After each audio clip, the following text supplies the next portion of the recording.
Good morning. আজকে তোদের বন্ধু 12:25, তাই তো? আজকে হচ্ছে সৌমুর কমার্শিয়াল আর্টসের পরীক্ষা। আমি উঠেছি তখন বাজে 6:30, এখন বাজে 7:30। 1 ঘন্টার মধ্যে অনেকগুলো কাজ আজকে রেডি করে নিয়েছি। চলুন দেখাই আপনাদের একে একে। এইখানে সমস্ত কিছু জামা কাপড় রেডি করে রেখেছি, আর আমাদের ব্যাগ। মাথায় তো এক গাদা জল মানে তেল দিয়েছি, ওই জন্য গরম জল বসিয়েছি আজকে স্নান করে তারপরেই যাব। চলুন রান্নাঘরে আসলাম। এই যে রুটি করছি, রুটি মিস্টার বিশেষের টিফিনের আর আমাদের টিফিনের। ওখানে গিয়ে না জল খাওয়া হয় না, তো সেই কারণে টিফিন আর জল বাড়ি থেকে খেয়ে যাব। আবার ওখানে পৌঁছানোর আগে একটু খাবো, একেবারে যখন পরীক্ষা শেষ হয়ে যাবে তখন একটু খাবো। মিলিটারি এরিয়া, ওখানে না কোনো ল্যাট্রিনের ব্যবস্থা নেই, আর সেই জন্য 2 ঘন্টা 3 ঘন্টা ওখানে বসে থাকা খুব চাপ। ফোন আর ইয়ারপডস দুটোকেই চার্জে দিয়ে দিয়েছি। সব কিছুই মোটামুটি রাতেই রেডি করে রাখি, তাই এত সুবিধা হয়। আলু ফুলকপির তরকারি রাতেই করে রেখেছিলাম, জাস্ট এখন গরম করলাম। আর আমরাও টিফিনে এটাই খেয়ে নিয়ে যাব। মিস্টার বিশ্বাসকেও পরোটা দিয়ে দিলাম। এই যে আমরা রেডি হয়ে এবার বেরিয়ে পড়েছি পরীক্ষা দেওয়ার উদ্দেশ্যে। এই কদিন আমরা 8:40-এর ট্রেনটায় যাচ্ছিলাম, যেটা হচ্ছে গেদে, কিন্তু আজকে থেকে আমরা এর পরের ট্রেনটা মানে কৃষ্ণনগরটা ধরবো। এটা হচ্ছে 8:50-এ। এই ট্রেনটায় গেলেও আমরা মোটামুটি পরীক্ষা শুরুর অনেকই আগে, প্রায় 9:10 নাগাদ আমরা কাঁচরাপাড়া স্টেশন থেকে KV1-এ পৌঁছে যাই। তাহলেও পরীক্ষা শুরু হয় 10:30টায়, আর 10টার সময় হয় স্টুডেন্টদের এন্ট্রি। তাই 1 ঘন্টা তখনও আমাদের বসে থাকতে হয়। কমার্শিয়াল আর্টস সাবজেক্টটা সৌম্যর খুবই খুবই প্রিয় একটা সাবজেক্ট, প্রচণ্ড স্কোরিং একটা সাবজেক্ট, যে সাবজেক্টটা নিয়ে ও একদমই চিন্তাভাবনা করে না। যখনই ফিজিক্স কেমিস্ট্রি বা বায়োলজি পড়তে পড়তে মাথাটা ভারী হয়ে যায়, তখনই সৌম্য হাত বাড়ায় দুটো সাবজেক্টের দিকে। Number 1 commercial arts, number 2 English. Commercial আর্টসটা ভালো লাগার প্রধান কারণ হচ্ছে এটা হিস্ট্রি বেসড। তোমরা যারা বহু আগে থেকে আমার ব্লগ দেখো তারা জানো সৌম্য কিন্তু হিস্ট্রিতে বোর্ডসে 100-এ 100 পেয়েছিল। তাই সেই কারণে কমার্শিয়াল আর্টসের প্রতি ওর দুর্বলতাটা অনেকটাই বেশি। আর এই সময় সৌম্য আমায় বলছে, ওই দেখো মা সুপ্রিয় যাচ্ছে।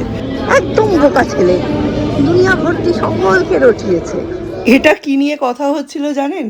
ম্যাক্সিমাম ছেলেমেয়েরা কমার্শিয়াল আর্টস সাবজেক্টটা যে এক্সিস্ট করে সেটাই জানে না, বা এটার আন্ডারে কী পড়ানো হয়, সেটা কতটা টাফ বা কতটা স্কোরিং এটা জানে না। আমি যখন মিস্টার বিশ্বাসের সাথে কল্যাণী সেন্ট্রাল মডেলে গেছিলাম, তখন সৌম্য আমায় বলে পাঠিয়েছিল যে মা, সাইকোলজি এই সাবজেক্টটা নেওয়া যাবে কি না সেটা আমাকে জেনে বলো, আমার এটা নিয়ে পড়াশুনোর ইচ্ছে আছে। 6th সাবজেক্টে যখন আমরা খুঁজছিলাম, তখন একটি মেয়ে স্কুল থেকে বেরিয়ে আসে এবং একটি ছেলেও বেরিয়ে আসে, মানে ওরা গ্রুপেই ছিল। ওরা বলে, আন্টি ভাইকে কমার্শিয়াল আর্টস নিতে বলো, ভীষণ সুবিধা, এটাতে নাম্বার তোলা আর খুব ভালো নাম্বার ওঠে, খাটাখাটনি একদমই কম, মাত্র 30 মার্কসের লেখা পরীক্ষা হয় আর বাকি 70 মার্কস থাকে প্রজেক্টের ওপর। সেই শুনে আমি ওকে কমার্শিয়াল আর্টস দিই। ওর সমস্ত বন্ধুরা নেয় ফিজিক্যাল এডুকেশন, এবং তারপরে ও প্রত্যেককে কান ভাঙানি দিয়ে দিয়ে সকলকে কমার্শিয়াল আর্টস নেওয়া করিয়েছে জানেন। ও যে শুধু নিজে নাম্বার পাবে তাই নয়, ওর বন্ধু বান্ধব আত্মীয় স্বজন সকলকে বলে বেরিয়েছে। তা আমার ছেলে যদি পড়াশুনোর ক্ষেত্রেও একটু সুবিধাবাদী বা স্বার্থপর না হয়, আমার তাতে গাফিলতি কোথায় বলুন? আমি কিন্তু চেষ্টা করেছিলাম যাতে ওর একার নম্বর বাড়ে, কিন্তু ও একার নম্বর বাড়াতে বিশ্বাসী নয়। ও সবাইকে নিয়ে ও সবাইকে বলে বেরিয়েছে, এবং এখন মোটামুটি প্রচুর মানুষ কমার্শিয়াল আর্টস নিয়ে নিয়েছে। এই যে সবাই বসে বসে পড়ছে, স্বয়ং পড়ছে, রাজীব পড়ছে, বেদান্ত পড়ছে, সবাই পড়ছে, সব কমার্শিয়াল আর্টস।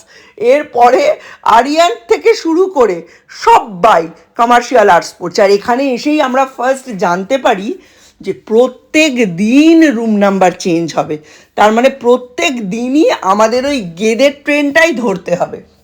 তাই ওদের বলছিলাম যে তোরা কি রুম নাম্বারটা দেখে এসেছিস? বললো হ্যাঁ মা দেখে এসেছি, আজকে আমাদের সবার একই রুমে পড়েছে। এ তো হয়েই গেল বাল্লে বাল্লে। আর এই সময় দেখুন এখানে কন্টিনিউয়াস এখান দিয়ে গাড়ি পাস করছে। সৌম্য পরীক্ষা দিয়ে বেরিয়ে এসে বলছে মা সবাই আমাকে জিজ্ঞেস করছে, কারণ অন্যরা ফিজিক্স, কেমিস্ট্রি, ম্যাথ, বায়োলজি এসবে প্রচুর সময় দেওয়ার পরে যে সময়টা পড়ে থাকে সেটা কমার্শিয়াল আর্টসকে দেয়। আর আমার ছেলে কমার্শিয়াল আর্টসকে প্রচুর সময় দেওয়ার পরে যে সময়টা বেঁচে থাকে সেই সময়টা 4টে সাবজেক্টকে দেয়। ও এতটাই ভালোবাসে। আর এইটা আমার চোখ টানছিল, ওই জন্য একটু ক্যামেরায় ক্যাপচার করে রাখলাম।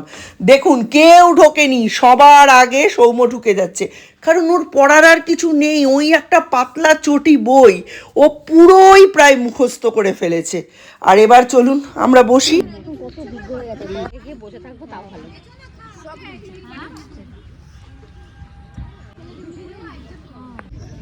এই তোমার বড় এখন এখানেই থাকে, বড় এখানে না আসেন চলে খাওয়া হয়েছিল বাড়ি থেকে, বলছো হসপিটালে দেখা বাড়ি দেখা, দেখালো না, গাফিলিতে করলো। ওই যে পচন ধরলো, গ্যাংগ্রিন হয়ে গেছে, সুগার ছিল, পচন তো আরো সুগারে বাবা, তখন আঙুলটা বাদ দিতে হলো। ঠিক আছে বাড়িতে ওই একটা রোগ থেকে দিতে দিতে দিতে ব্যাস বুকের ইয়ে হয়ে গেল, মানে কিডনির প্রবলেম ধরেছে। এই করতে করতে মানে ছেলের কি 20 তারিখে পরীক্ষা না বাবা, 19 তারিখে রাতে মারা গেল। সুগার কন্ট্রোলে রাখে। আমি তখন সুগার মধ্যে শুয়েছি, চিনিতে সঙ্গে ডাকছে আমার এক পজিশনে বসতে পারছে না, একবার পা ছড়িয়ে একবার পা ঘুরতে দিবে। থাকলে ওই জায়গায় থাকলে এই জায়গায় দেখাশোনা করে শরীরকে। টোটোগুলো দেখতে পাই, পরে আর টোটোগুলো খুঁজে পাই না। 12টা 25, তাই তো 25 মনে হয়, এক্ষুনি হবে ছুটি। কি বাবা ক্ষত বিক্ষত হয়ে গেল, বাড়ি গিয়ে চেক করতে হবে। 14-15 বছরের বন্ধুত্ব আমাদের, এই কয়েকটা পরীক্ষাই আর তার অস্তিত্ব। তারপরে ছেলেপুলেরা এখানে সেখানে ছিটকে যাবে, আমাদেরও বয়স বাড়বে, হাঁটুর জোর, কোমরের জোর যে রেটে কমবে তার থেকে দ্বিগুণ রেটে কমবে মনের জোর। ওরাও ছিটকে যাবে, আমরাও ছিটকে যাব। তাই মনে হয় জীবনের শেষ 15টা বছরের জমানো সমস্ত গল্প আজকে উজাড় করে বের করছিলাম। আজকে আমাদের মায়েদের মধ্যে টেনশনটাও অনেক কম। টেনশন হবে কালকে কেমিস্ট্রি পরীক্ষা। তাই আজকে আমরা মন খুলে গল্প করেছি, আড্ডা মেরেছি, ফটো সেশন করেছি। গল্পের মধ্যে বেশিরটাই জুড়ে ছিল আমরা ছোট থেকে কত কিছু টেনশন করেছি। খাতা মেলানো, মিটিংয়ে কি বললো, কে কত নম্বর পেল, হাফ নাম্বার এদিক ওদিক হওয়াতে জীবনের কত মূল্যবান সুযোগ সব কিছু হাতছাড়া হয়ে গেল, এইসব নিয়ে হাসাহাসি আর কি। আর দেখতে দেখতে দেখুন সেই টলমল পায়ে স্কুলের দরজায় দাঁড়িয়ে থাকা আমাদের ছোট্ট ছোট্ট বাচ্চাগুলো আজকে উচ্চ মাধ্যমিক দিয়ে ফেললো, ভাবা যায়। কাঁচরাপাড়া স্টেশনে ঢুকেছি আর এখান থেকে ট্রেন ডাউনের ছেড়ে চলে গেল। এখন 1:10 অবধি আমাদের বসে থাকতে হবে। এখন আলোচনার কেন্দ্রবিন্দু হচ্ছে কেমিস্ট্রি এক্সাম। আমাদের সকলেরই মনে হচ্ছিল এতদিন ছুটির পরে 21 তারিখ লাস্ট ফিজিক্স পরীক্ষা হয়েছে, তারপরে যখন 27 আর 28 পরীক্ষা ফেলাই হলো, 27 তারিখে কেমিস্ট্রি আর 28 তারিখে ফেললেই হতো। এই সময়টা ভালো করে সৌম্যকে খেয়াল করুন, আমরা কিন্তু একদমই বুঝতে পারিনি জানেন। এই সময়টাই হয়েছে ভূমিকম্পটা, আমরা এটা নিয়ে হাসাহাসি করছি তখন। আর এই সময় আমি বলছি আমি এক পাও হেঁটে যাব না, চারপাশ দেখতে দেখতে এইটা করেই উঠে যাব। তারপরেই মিস্টার বিশ্বাসের ফোন, উনি ফোন করে বললেন তোমরা সবাই ঠিকঠাক আছো তো, আমাদের অফিস থেকে নিচে নামিয়ে দেওয়া হয়েছে, খুব জোরে ভূমিকম্প হয়েছে। ভূমিকম্প হয়েছে 5 পয়েন্ট সামথিং। এদিকে আমাদের তো কালকে কেমিস্ট্রি পরীক্ষা, এমনি চারপাশ কাঁপছে। অর্গানিকের কথা কে বললো? ইনঅর্গানিক পড়লেও পারা যায় না, অর্গানিক পড়লে পারা যায়। সত্যি বাবা, বাইরে এত রোদ, আমার মাথাটা গেছে ধরে। বিকেলবেলায় ঘুম থেকে ওঠার পরে মাথা ধরে গেছে, সৌর্যকে বলছিলাম আমার মাথাটা একটু টিপে দে। তা সে যেই দেখেছে যে ক্যামেরা তাক করা রয়েছে, সে তার স্বভাবসিদ্ধ বদমাইশি শুরু করে দিয়েছে, টিপছে কম আর ক্যামেরার দিকে তাকাচ্ছে বেশি। তবে সৌর্য কিন্তু ভীষণ ভালো ম্যাসাজ দেয়, এটা যদি ক্যামেরাটা অন না থাকতো আমি হয়তো আপনাদের দেখাতে পারতাম না, কিন্তু সৌর্যের হেয়ার ম্যাসাজ দেওয়া কপাল টিপে দেওয়া, চোখ টিপে দেওয়া, ভীষণ সুন্দর। আর ছোট্ট ছোট্ট তুলতুলে হাত, তো মোক্ষম মজা লাগে। কিন্তু এই মজাটা আমি বেশিক্ষণ নিতে পারিনি। এই সময়ের পরে আমার রান্নাবান্না শুরু হয়ে যায়, কারণ তার পরের দিনও পরীক্ষা। রান্নাবান্না সব কিছু কমপ্লিট করে তারপরই তো যাওয়া। অন্য দিনগুলোয় আমি মিস্টার বিশ্বাসকে মাঝে মাঝে এরমও করি যে টিফিন দিই না, কিন্তু এখানে প্রত্যেকটা দিনই আমি মিস্টার বিশ্বাসকে টিফিনটা দিয়েছি, কারণ ওর জন্য টিফিন না করলে ওই সময় দীপও খেতে চাইবে না।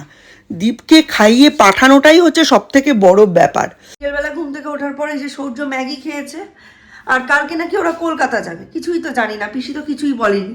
অবশ্য পিসি প্রত্যেকদিন রাত্রিবেলা দেখা করতে আসে, সম্ভবত কালকে পিসির কলকাতা যাওয়া আছে কোথাও।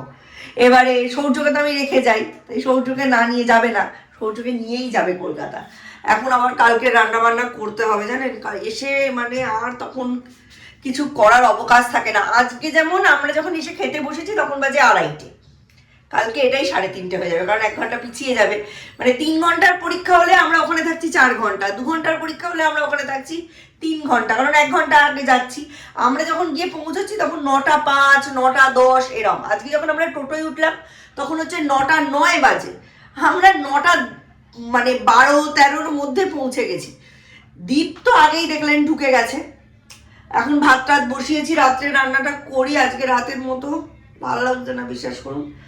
ডিমের ঝোল ভাত করবো, আর কিচ্ছু করবো না, ভালোই লাগছে না। মানে পরপর 2 দিন খুব চাপ হয়ে যায় আমার। আর কালকে দীপ বলছে কিছু খেয়ে যাবে না, আজকে নাকি ও রুটি খেয়ে গেছে, 2টো রুটি খেয়ে গেছে। ওর নাকি পরীক্ষা চলাকালীন একটু পটি এসছিল। আর KV1-এর বাথরুম নাকি ভীষণ খারাপ, ভীষণ খারাপ।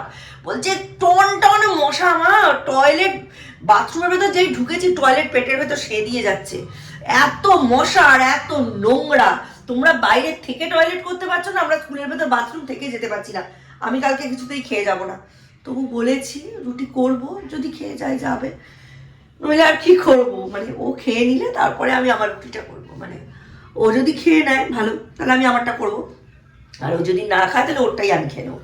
মিস্টার বিশেষে কালকে টিফিন করতে হবে, আজকে ডিমের ঝোল করতে হবে, কালকে দুপুরের জন্য মাংস করতে হবে, একটা ভাজা করতে হবে, ডাল তো আছেই, অনেক কিছু রান্না আছে। ভগবান, ও পড়ছে এদিকে, আমার তো অবস্থা খারাপ। আজকেরটা হয়ে গেলে, মানে কালকেরটা হয়ে গেলে একটু রিলিফ। ওই CBSE মাস কেমিস্ট্রিতেই দেয়, কেমিস্ট্রিতেই দেবে, আর ইরার ফিজিক্সে দেয় আর কেমিস্ট্রিতে দেয়। ফিজিক্স তো হয়েই গেছে, ফিজিক্স লেন্দি হয়েছিল, বাট বিশাল চাপের কিছু হয়নি। কেমিস্ট্রিটা মনে হচ্ছে ভোগাবে, দেখা যাক। এখন আমি একেবারেই ওপরে যেতে পারবো না, যেহেতু মাত্র কয়েকটা ঘন্টা পেয়েছে। আজকে দীপ রাত জাগবে। আজকে ও, স্বয়ং, তার সাথে হচ্ছে বেদান্ত, আরিয়ান্ত, এরা সকলে রাত জেগে পড়াশুনো করবে। 4:30, 5টার আগে কারুর ঘুমোনোর কোনো প্ল্যানিংই নেই। ঠিক তেমনি আমাকে আজকে প্রায় রাত জেগেই মনে হচ্ছে রান্না করতে হবে। প্রচুর জিনিস, সবজি, মাছ, ডিম সব রয়ে গেছে। এই সব জিনিসগুলো পরীক্ষার চাপে কিছুই হচ্ছে না। আর তার সাথেও যেটা হচ্ছে না সেটা হচ্ছে আমার চুলটা আঁচড়ানোর সময় হচ্ছে না। সেই কারণে আমি খুব সুন্দর করে আজকে যেরমভাবে অ্যাকচুয়ালি নিয়ম মেনে, বিয়ের আগে আমি প্রতিটা দিন চুল আঁচড়াতাম 3বার 4বার এই নিয়মে, সেই নিয়ম তো শিখেই উঠেছে। এখন একবারও চিরুনি ঠেকানোর সময় হয় না, সেই চিরুনিটা ঠেকাচ্ছিলাম। আর এখন যদি আমি ওপরে উঠে একটা কথাও সৌম্যর সঙ্গে বলতে চাই, আমার কপালে সাংঘাতিক দুঃখ আছে। যত পড়ার চাপ বাড়ে সৌম্য তত খিটখিটে হয়ে যায়, তখন ওকে খাবার টাবার সাজিয়ে দিয়ে ডাকতে হয়। নইলে অন্য সময় আমার পুরো ডিনার টেবিল, লাঞ্চ টেবিল কিন্তু সৌম্য রেডি করে।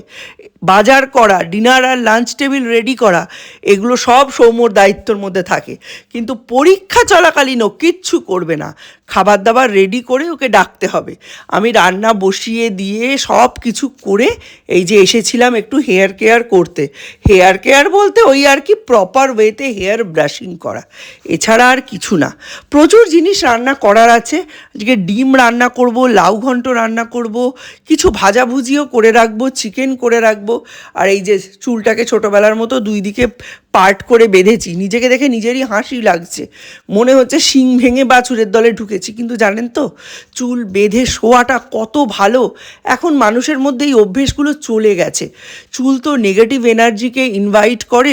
রাত্রিরে যদি চুল খুলে আপনি শোন, নেগেটিভ এনার্জি খুব তাড়াতাড়ি অ্যাট্রাক্টেড হয়। এখন অনেকে বলে রাত্রিরে চুল খুলে শুলে স্প্লিট এন্ডস বেড়ে যায়, কিন্তু পুরোনো দিনে কিন্তু এইটাই বিশ্বাস করা হতো। রাতে চুল খুলে শুলে, আর যেহেতু পুরোনো দিনে বাথরুম, টয়লেট, ল্যাট্রিন যাই বলেন না কেন এগুলো অনেক দূরে হতো, হঠাৎ করে যদি যেতে হয় খোলা চুলে বাইরে যাওয়া, এইসব জিনিসগুলোকে খুব একটা ভালো চোখে মানা হতো না। যাই হোক, এখন আমার রান্না চলতেই থাকবে। আমি এখন ধাপে ধাপে রান্না করছি। আপনারা প্রত্যেককে ওর পরীক্ষার জন্য অনেক অনেক শুভকামনা জানাবেন। আজকের পরীক্ষা দিয়েও খুব হ্যাপি এবং স্যাটিসফাইড। ওনাকে 100-এ 100ই পাবে। খুব যদি কাটাকুটি করে তাহলেও 98 পেলেও পেতে পারে। যাই হোক, আজকের মতো ব্লগটা এখানেই এন্ড করলাম। আজকে আর মুখ দেখিয়ে এন্ড করতে পারছি না। নতুন একটা ব্লগে সকলকে অনেক অনেক ওয়েলকাম জানাবো অন্য আরেক দিন। সেদিন থাকবে কেমিস্ট্রি পরীক্ষা। আজকের মতো tata, bye bye, good night, সকলে ভালো থাকবে।